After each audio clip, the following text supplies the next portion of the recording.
Boa noite. Boa noite.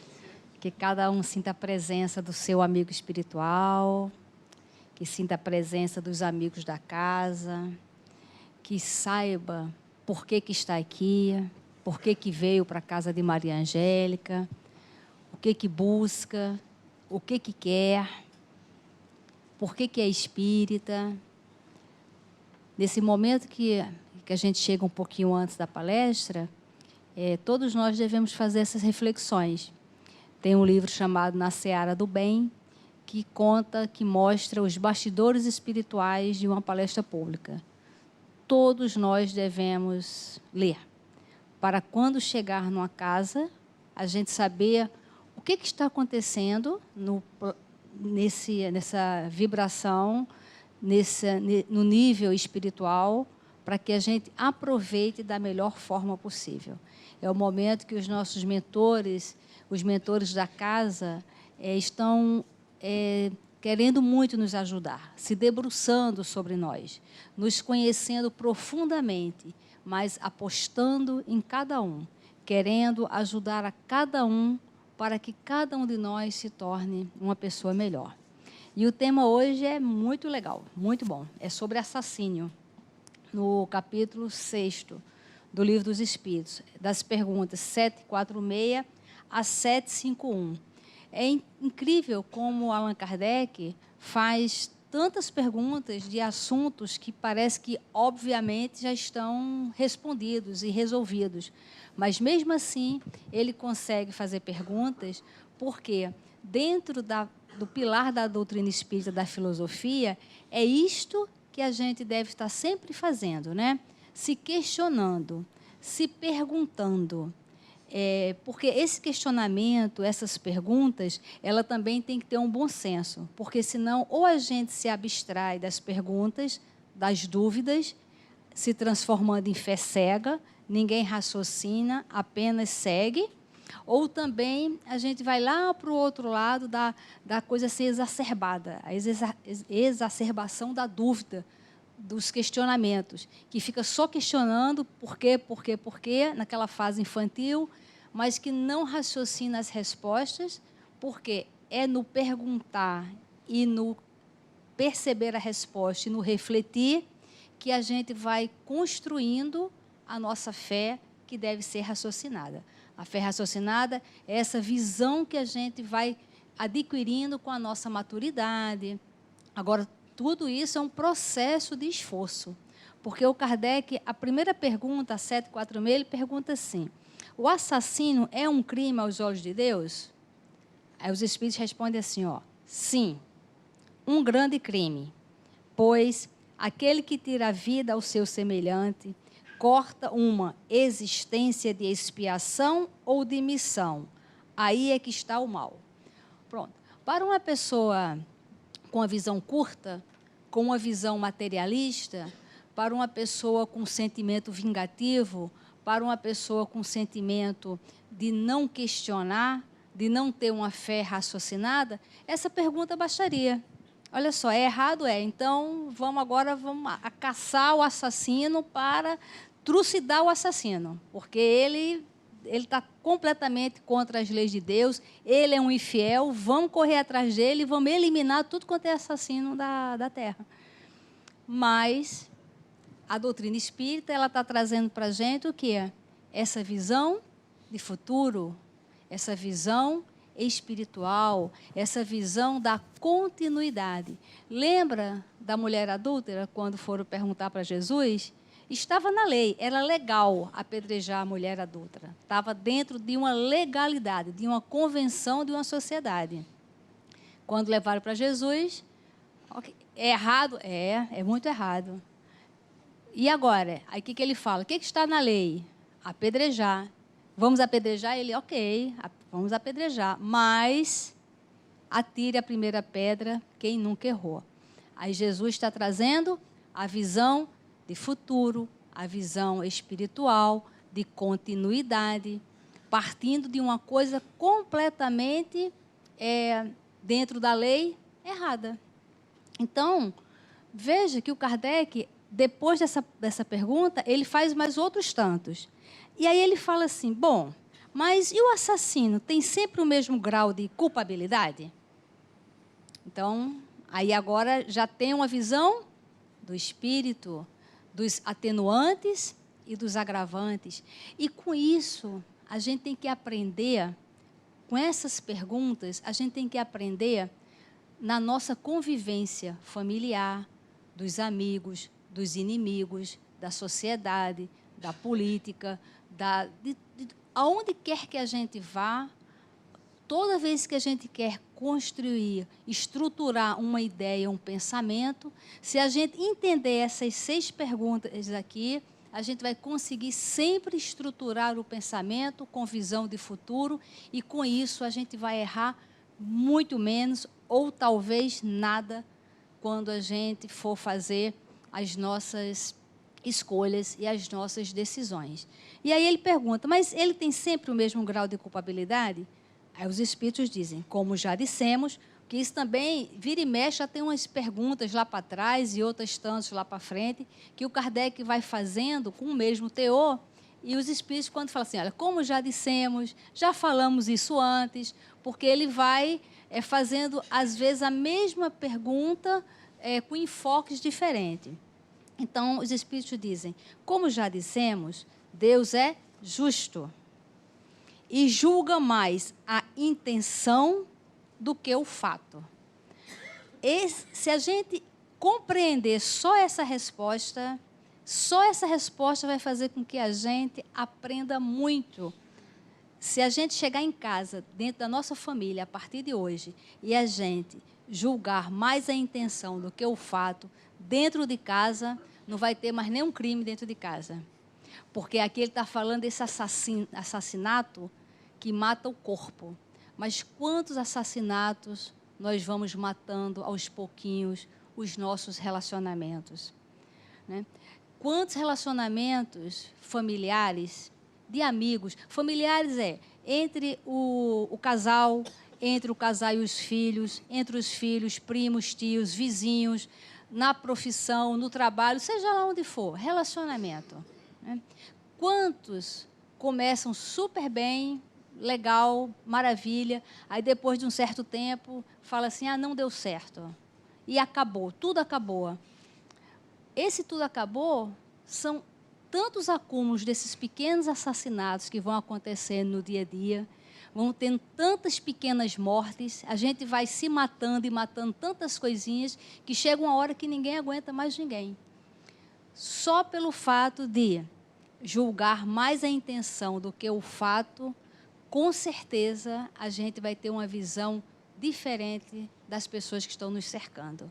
E a gente tem que aprender a julgar mais a intenção do que realmente o fato. Porque, olha, o fato do assassino, ele já falou o que é.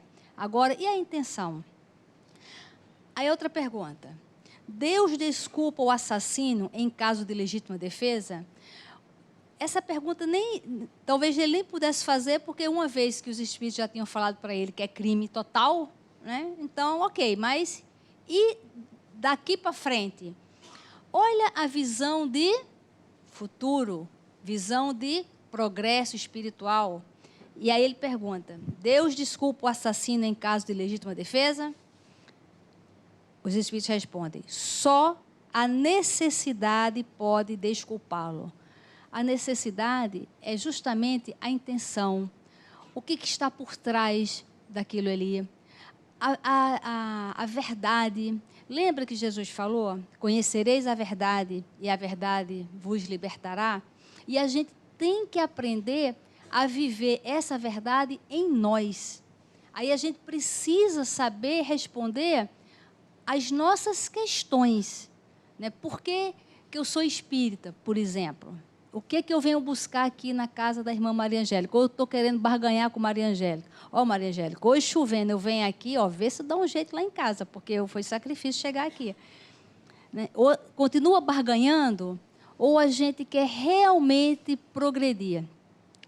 Gente, a gente tem que aproveitar essa reencarnação.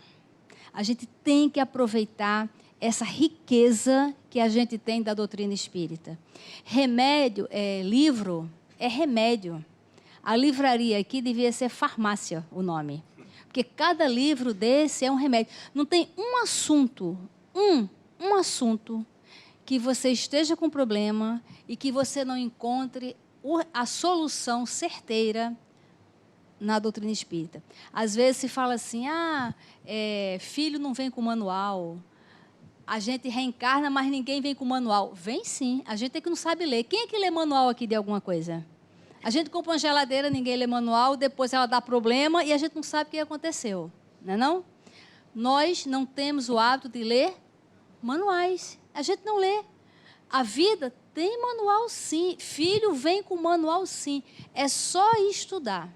Vai estudar o que está na doutrina, bota o filho na evangelização, coloca a evangelização na sua casa através da sua prática, que você vai ver se o manual não funciona.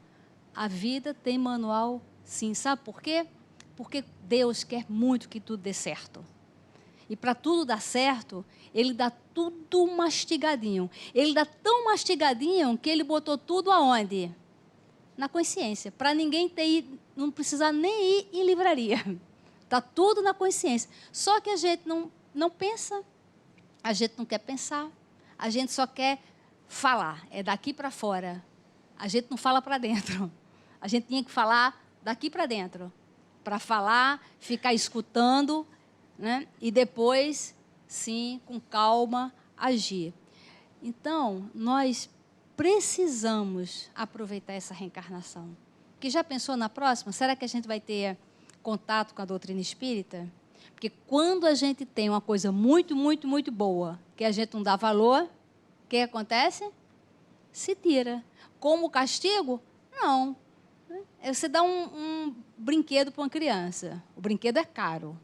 Aí ela não liga para aquele brinquedo. Ela começa a esculachar aquele brinquedo de qualquer maneira. O que a gente fala? Não, olha só, você não tem maturidade ainda para brincar com isso, deixa eu recolher. E aí a gente vai e recolhe e vai brincar com a caixa agora. Aí ele fala assim, olha, só a necessidade pode desculpá-lo, mas se o agredido puder preservar sua vida, sem atentar contra a do agressor, deve fazê-lo. Mas tem um mais. E se ele não conseguir, vai ter atenuante, vai ter agravante, vai analisar a necessidade. Aí outra pergunta. O homem, a pessoa, é culpada pelos assassinos que comete durante a guerra? Olha que Kardec, ele vai, né, pergunta daqui, pergunta dacolá. Devia ter sido mulher, Kardec. Porque vai gostar de perguntar, né? O homem, né? Olha essa da guerra, então, é fantástica. A pessoa é culpada pelos assassinos que comete durante a guerra? A resposta é não. Quando constrangido pela força, mas é culpado pelas crueldades que comete. Assim como será levado em conta o seu sentimento humanitário. Percebe? É isso que a gente tem que aprender. É a gente avaliar, olhar o erro em si, e aí a gente avaliar. Mas como é que chegou aqui? Qual era a intenção? Agora, o resultado disso é o quê? Porque, olha, se não fosse o pessoal, os Estados Unidos, se a gente tivesse deixado, se o mundo tivesse deixado por conta Hitler da Alemanha, Mussolini da Itália e Hirohito do Japão, e se todo mundo falasse assim, não vamos interferir não, porque imagina, a gente vai para a guerra e vai acabar matando o povo, o mal teria tomado conta de tudo. Então, fez-se necessário, naquele momento, fazer o quê? Gente, olha só, vamos para o ataque, porque senão esse povo vai tomar conta de tudo e não vai dar certo. Tem um filme chamado Uma Longa Viagem, do Eric, é a vida de um soldado inglês. Esse filme é muito bom, gente. É imperdível, é muito bom. Eric Lomax é um soldado inglês que ele era muito jovenzinho, só que ele era soldado inglês, né? A Inglaterra se juntou com os Estados Unidos, o pessoal contra essa turma, né? na Segunda Guerra. Então, era um jovem que ele foi para a guerra, mas ele era mais ligado às questões da tecnologia, ligado à questão da parte de radares, né? Então, eram os jovens que estavam mais ligados nessa parte da guerra. Só que eles foram pegos por uns japoneses e foram levados para o campo de concentração japonês. Mas tinha um japonesinho lá, menino, o bicho era uma peste. Que rapaz ruim danado aquele. Ave Maria, mas era muito ruim, mas muito ruim mesmo, mesmo. Mas ele falava muito bem o inglês, era o único que falava inglês, porque o Japão até hoje tem, você não encontra inglês com muita facilidade lá. E, nessa época, esse jovem falava muito bem o inglês. Então, ele era um carrasco, mas pense numa peste, num homem, pessoa cruel. Era o próprio. Só que, quando acabou a Segunda Guerra, que os Estados Unidos, a Inglaterra, chegaram lá no Japão, chegaram nesse campo de concentração e resgataram esses jovens, muitos tinham morrido, e esse grupo eram 5, eles eram muito amigos, e eles realmente foram resgatados com vidas, mas assim, pele e osso, né? Quase beirando a morte, por conta da crueldade. E aí eles foram resgatados, e aí eles sobreviveram, ficaram amigos, mas com uma sede de vingança muito grande mesmo. E aí uns cometeram suicídio, que não aguentaram a pressão do passado. E a gente precisa assistir esses filmes, que dói, mas a gente precisa, para a gente compreender a dor do outro. Até para a gente dar um significado diferente às nossas dores. Porque, olha, sem diminuir a dor de ninguém, gente, ficar num campo de concentração na Segunda Guerra Mundial, vamos combinar que não tem nada pior, né? Pense na Segunda Guerra Mundial e pense você dentro lá de um campo de concentração com a sua família completamente destroçada, porque alguém falou, alguém quis que você fosse uma pessoa diferente. É complicado, né? Mas, enfim, como o Eric era o mais jovem, os amigos dele ficou em cima dele para que ele se vingasse. E que descobriram que esse camaradazinho, que era uma peste, como ele falava bem o inglês, quando os americanos chegaram lá, os ingleses, ele falava muito bem o inglês, ele era muito astuto. O que ele falou para os ingleses e para os americanos? Olha, eu não concordo com nada disso. Eu era um japonês bonzinho. Esses aqui eram todos ruins. E ele dedurou todo mundo foi fuzilado. E ele se salvou, por quê? Porque ele entregou, ele disse onde é que tinha arma, onde é que tinha tudo. Ele entregou tudo e disse que ele era muito bonzinho. Como a maioria tinha morrido mesmo, ficou dito pelo não dito, e ele se salvou por conta dele ter ajudado o exército americano a destrinchar e a se apoderar de outras coisas. E o tempo passa, ele sobrevive, e um belo dia esse pessoal, né, esses 5, já tinha alguns morridos, descobrem que ele está vivo, e o Eric Lomax vai lá para se vingar dele. É a coisa mais linda do mundo, principalmente quando ele chega lá e não mata o camarada, e eu fiquei danada com ele. Aí eu vi que de paz eu não tinha nada. Porque eu falava, não acredito, eu não acredito que ele vai perdoar, não é possível que ele vai perdoar. E a gente fica falando de perdão daqui, perdão da acolá. Então, a gente precisa assistir esses filmes e se colocar no lugar e se falar assim, eu teria coragem de fazer isso? E o pior ainda, por que eu não teria coragem de fazer isso?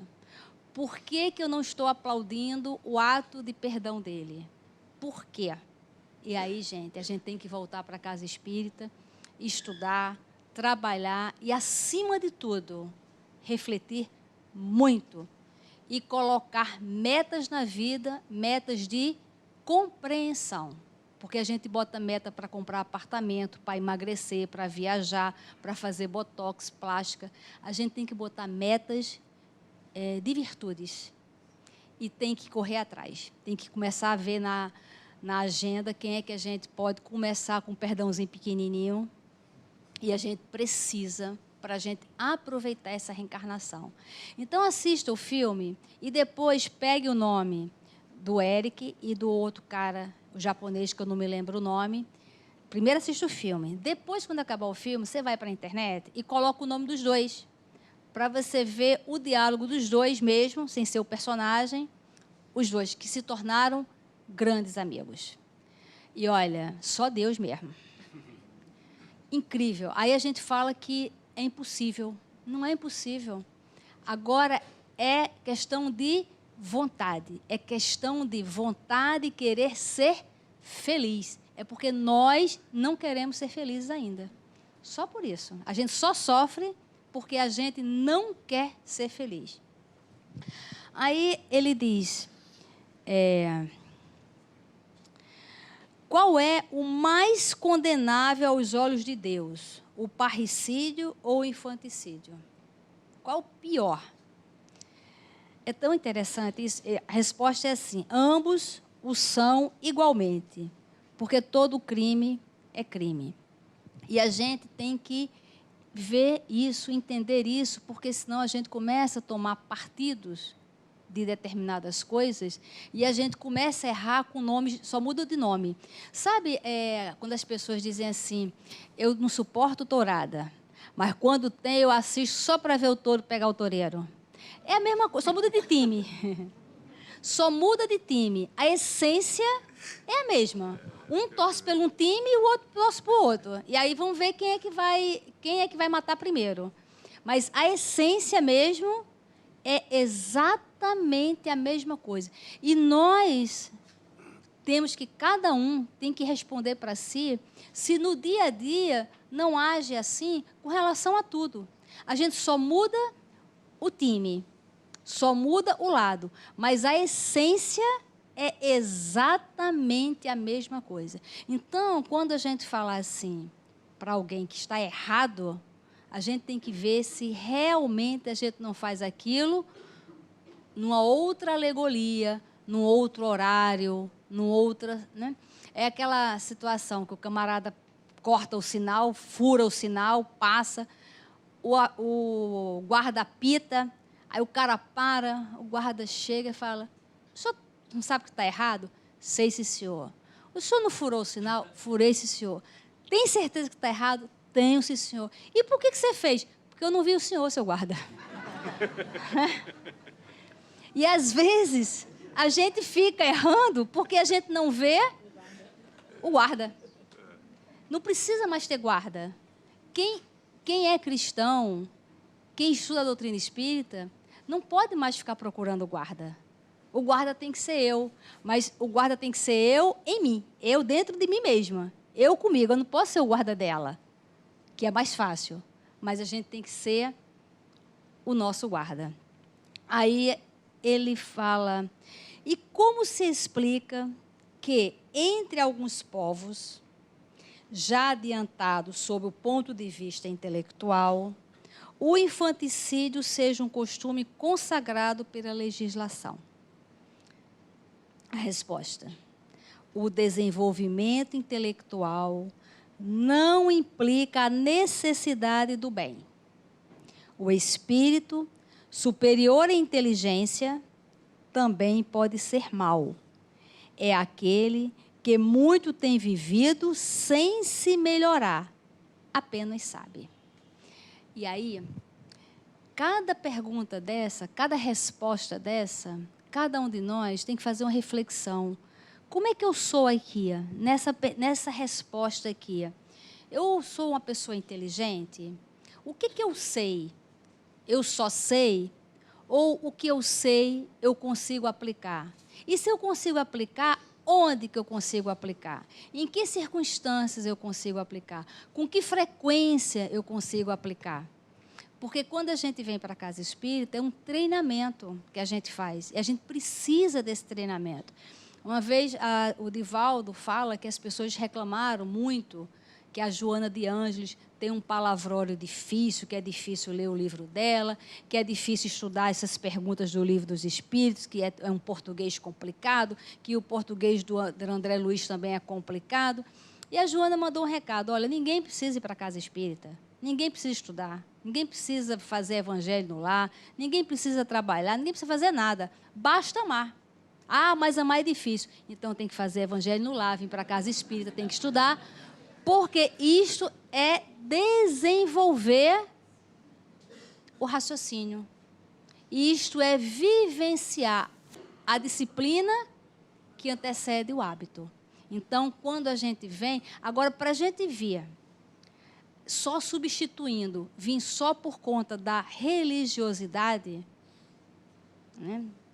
Substituir a missa pela palestra, a hóstia pela água, né? Aí não é mais devoto de Santa Rita, é devoto de Maria Angélica, doutor Bezerra.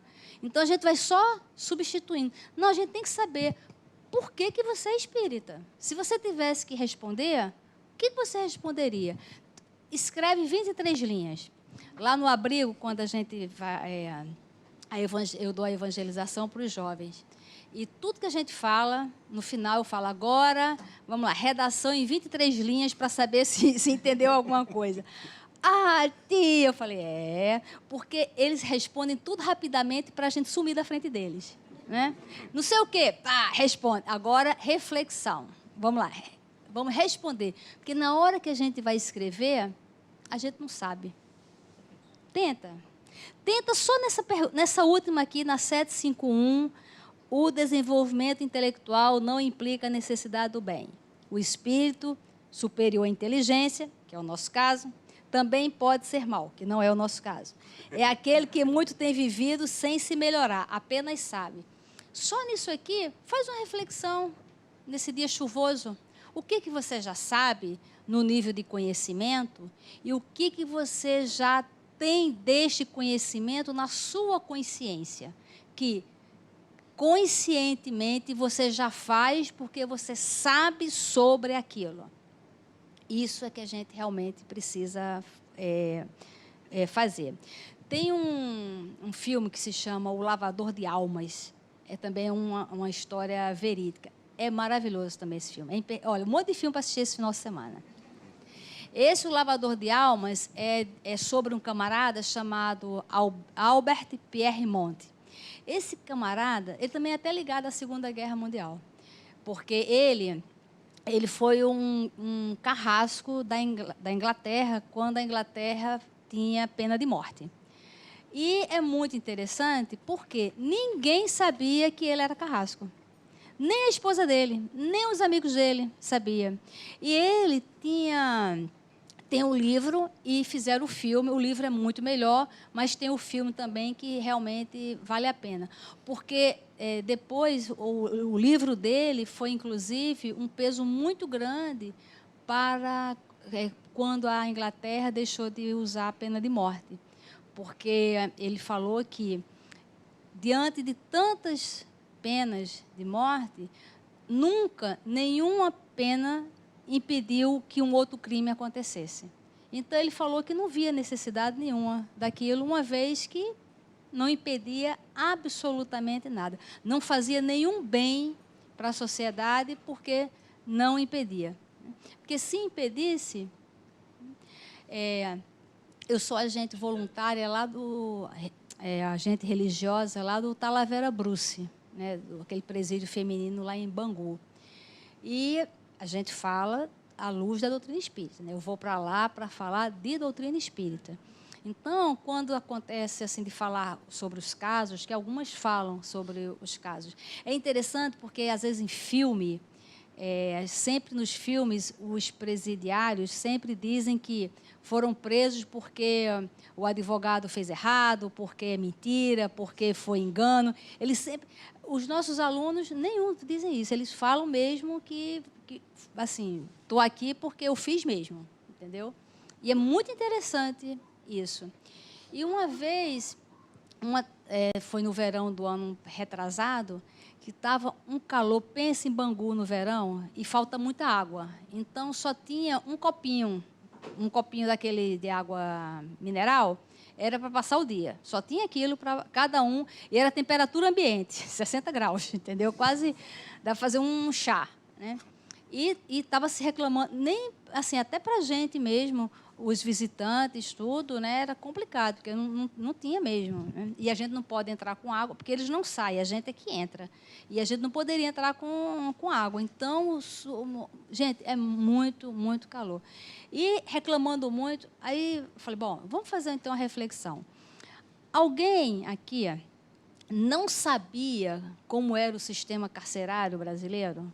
Não sabia, de jeito nenhum. Olha, eu não sabia que era assim. Eu achava que tinha cela com ar-condicionado, que tinha um advogado. Porque a gente vê em filmes, né? Que às vezes são coisas... Alguém achava que... Não, sabia. Você tinha certeza, tinha. Mas por que você decidiu vir para cá? Passar uma temporada aqui? Porque é uma decisão... Aí ela... Poxa, sabe que eu nunca pensei nisso? Eu falei, porque quem decidiu mesmo... Ó, vou passar um tempo lá. Por trás das decisões, a consequência foi essa. E quantos aqui de nós decidem, eu vou ser infeliz, sabe? Tá aí, a partir do mês que vem eu vou ser infeliz. Aí começa a investir agora, atormentando todo mundo. Aí daqui a pouco todo mundo começa a devolver, e aí a pessoa entra num mar de infelicidade muito grande, que ela mesma decidiu. Então, vamos decidir ser felizes, porque esse poder está na nossa mão. E, olha, é por uma vontade muito pouca. Só estuda a questão 909 a 919 do Livro dos Espíritos, quando Kardec pergunta, e como é que faz para evoluir nesta reencarnação? Os Espíritos respondem, conhece a ti mesmo. Gente, é só isso. Não precisa de mais nada. Não precisa de ninguém. Não precisa de ir em lugar nenhum. Não precisa de religião, não precisa de nada, nada. Você sozinho, se estiver sozinho, acamado, doente, largado, sozinho, e decidir ser diferente, e decidir progredir espiritualmente, confinado, largado, consegue, consegue. Porque o poder está nas tuas mãos, para ver como Deus quer muito, muito que a gente evolua. Então, facilita o máximo. Tudo é facilitado para a gente. E a outra, Kardec pergunta, mas a pessoa pode, por esforço próprio, vencer suas más tendências nesta reencarnação? Sim, por esforço insignificante. O que falta é a vontade. Então, todos os dias a gente tem que ler essas perguntas, porque elas são remédios. Elas são remédios mesmo. A gente vai lendo e vai se encorajando. Vai lendo e vai se encorajando. Porque este poder está 100% nas nossas mãos. Então, o nome do filme é O Lavador de Almas. Né? Então, dizem que, na verdade, ele gostava de matar. Então, né, há controvérsias, né? Então, como ele não conseguia, então ele se candidatou a ser um carrasco. Aí, quando foi ver, a família toda, o pai dele foi, o tio dele foi, e ninguém sabia. Era um sigilo da família. Ele só ficou conhecido quando o tribunal de Nuremberg, que foram condenados os nazistas, 47, que foram condenados à pena de morte, ao enforcamento, e aí a Inglaterra falou, eu tenho o melhor carrasco. E aí mandou ele, e aí os jornais estavam lá, e ele ficou conhecido, e os amigos levaram um choque, porque ninguém sabia sobre isso. E o maior choque da vida dele foi quando ele teve que enforcar o seu melhor amigo, o Tish, né? Que era um grande amigo dele, um amigo de infância, e ele realmente teve que enforcar, porque era a profissão dele. Então, é um filme assim, de grandes reflexões. É um filme para a gente se colocar naquele lugar, para a gente aprender a não matar as pessoas. A gente mata tanto as pessoas sem perceber, que tem um DVD, não é espírita. Aliás, se alguém aqui estiver passando por isso, ou conhecer alguém que passe, compre esse DVD, assista ou dê de presente. O nome do DVD é Morte Inventada. É sobre alienação parental. É sobre os casais que têm filhos e, na hora de se separar, bota a criança no meio e, para a criança, mata as pessoas que estão em volta. Gente, não faz isso. É arrumar uma encrenca espiritual danada para não sei quantas reencarnações. Não faça isso. É quando chega para a criança e fala, seu pai não presta, sua mãe não presta, seu avô não presta, seu tio não presta, não vai para a casa de fulano não, porque fulano não presta. Você vai matando as pessoas para a criança. Por isso que é morte inventada. Agora é até crime isso. Não faça isso. Porque, às vezes, essa criança ela reencarna para poder unir um bando de gente para, num planejamento reencarnatório, o negócio dar certo. É tanto que, naquele livro Sexo e Destino, o planejamento reencarnatório de duas famílias, uma família, os Torres da Tijuca e os Nogueiras, não sei se é no Flamengo, que aí o combinado era a filha dos Nogueiras casar com o filho dos Torres. E aí deu uma confusão, a irmã traiu a outra, que teve o caso com o pai, com o filho, uma confusão danada. No final, o Félix, que é o mentorzão, né, do planejamento espiritual das duas famílias, ele ia reencarnar para ver se ele, como neto, ele ia conseguir sensibilizar para ver se juntava um povo para o negócio dar certo. E quando o Félix foi... olha, o Félix, o nível dele é graduado, assim, espiritualmente falando. Quando ele foi nascer, quando ele estava para reencarnar, ele reuniu os amigos espirituais dele no mundo espiritual, ele só fez um pedido. Sabe qual foi? Ele pediu para que os amigos espirituais dele não deixassem, de jeito nenhum, os pais e os avós mimarem ele demais. Porque poderia estragar. Como ele ia nascer uma criança dócil, uma criança amorosa, ele ia correr o risco se os pais e os avós mimassem ele demais. E o Ricardo, aproveitando o gancho, Ricardo, do livro Nosso Lar, marido da dona Laura, que nasceu, já estava com 3 anos de idade, em desdobramento, o corpinho dormindo, ele vai no mundo espiritual, reúne os amigos dele e pede uma coisa. O que é que ele pediu? Reforçando, gente, pelo amor de Deus, não bota dinheiro na minha mão. Deixa muita dificuldade financeira, porque se botar, eu vou estragar mais uma vez a reencarnação. Deixa no zero, no vermelho, entendeu? Deixa lá embaixo. Então, a gente precisa ficar lendo e estudando, porque isso é o manual de vida. Está vendo como tem manual? Tem manual para ter filho, para ter neto, para ter sogra, para ter vizinho. Tem manual para tudo. Só que a gente não lê. E quando lê esses livros, não fica preso no romance. Quem traiu, quem matou, quem casou. Não. Veja assim, isso aqui já aconteceu comigo. Isso aqui eu tenho vontade de fazer. Mas se eu fizer, deixa eu ver o que é que vai acontecer. E, nos finalmente, vai no livro Céu e Inferno. Que lá, então, aí lá é o catálogo geral do manual. O manualzão é o livro Céu e Inferno, entendeu? Porque lá tem o grupo dos criminosos arrependidos, dos suicidas, dos maluquetes, tem tudo. Tudo da gente está lá. Como é que fica depois? E cada um vem dizendo, não faz isso. Se fizer isso, é matemática. Mundo espiritual é matemática. Olha, fez isso, o resultado vai ser esse aqui. Você pode resolver a equação de diversas formas, mas o resultado está aqui. Né? Veja como Deus é bom.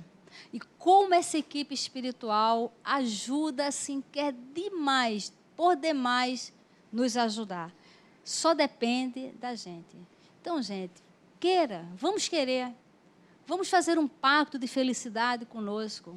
Vamos querer ser felizes, promover a felicidade onde quer que a gente chegue. Vamos entender só isso aqui. Vamos ver quais são as intenções. Pô, falou isso, né? Mas qual foi a intenção mesmo? O que você quis mesmo dizer com isso? Né? E com a gente também. Vamos começar a falar para dentro, que aí o negócio dá certo. Muita paz.